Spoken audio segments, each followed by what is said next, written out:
ഈ കുറെ നേരമല്ലോ ഫോണിൽ കളിക്കുന്നത് എന്തെങ്കിലും വായിച്ചൂടെ? വായിക്കേ ആരെങ്കിലും ഇപ്പം വായിക്കലുണ്ടോ? ഇതാണെങ്കിൽ ഒരു സന്തോഷമെങ്കിലും കിട്ടും. അതങ്ങനല്ല. വായന എന്നുള്ളത് ഒരു മനുഷ്യന്റെ ജീവിതത്തിൽ നല്ല പിവോട്ടൽ റോള് വഹിക്കുന്നുണ്ട്. ഞാനും കുറെ കഥാപുസ്തകങ്ങളൊക്കെ വായിച്ചിട്ടുണ്ടല്ലോ. എന്നിട്ട് എനിക്കിപ്പോൾ എന്താ കിട്ടി? എന്ത് കിട്ടിയെന്ന് ചോദിക്കുകയാണെങ്കിൽ നിനക്ക് ടെസ്ലന്റെ സിഇഒ എലൻ മസ്കിനെ അറിയില്ലേ? ഉം. അദ്ദേഹം ചെറുപ്പകാലം മുതലേ വായനാശീലമുള്ള ഒരു വ്യക്തിയായിരുന്നു. അതേപോലെ തന്നെ നമ്മുടെ മൈക്രോസോഫ്റ്റിന്റെ സിഇഒ ആയ ബിൽ ഗേറ്റ്സ് അദ്ദേഹം ഒരു ഇന്റർവ്യൂവിൽ പറയുന്നുണ്ട്, അദ്ദേഹം ഒരു വർഷത്തിൽ 50ഓളം പുസ്തകങ്ങൾ വായിക്കാറുണ്ട്.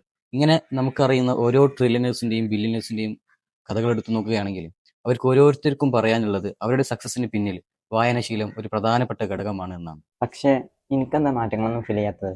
വായിക്കുക എന്ന് പറയുമ്പം എന്താണ് വായിക്കേണ്ടത് എന്നുള്ളത് പ്രധാനപ്പെട്ട വിഷയമാണ്. നേരത്തെ ഈ പറഞ്ഞതുപോലെ ധാരാളം കഥ ബുക്കുകൾ വായിക്കുക അല്ലെങ്കിൽ ഫിക്ഷൻ നോവൽസുകൾ വായിക്കുക എന്നതിനോടൊപ്പം തന്നെ നോൺ ഫിക്ഷൻ ആയിട്ടുള്ള സെൽഫ് ഇമ്പ്രൂവ്മെന്റിന് സെൽഫ് ഡെവലപ്മെന്റിനൊക്കെ സഹായിക്കുന്ന ധാരാളം പുസ്തകങ്ങൾ വായിക്കണം എന്നുള്ളതും ഒരു അത്യാവശ്യ വിഷയം തന്നെയാണ്.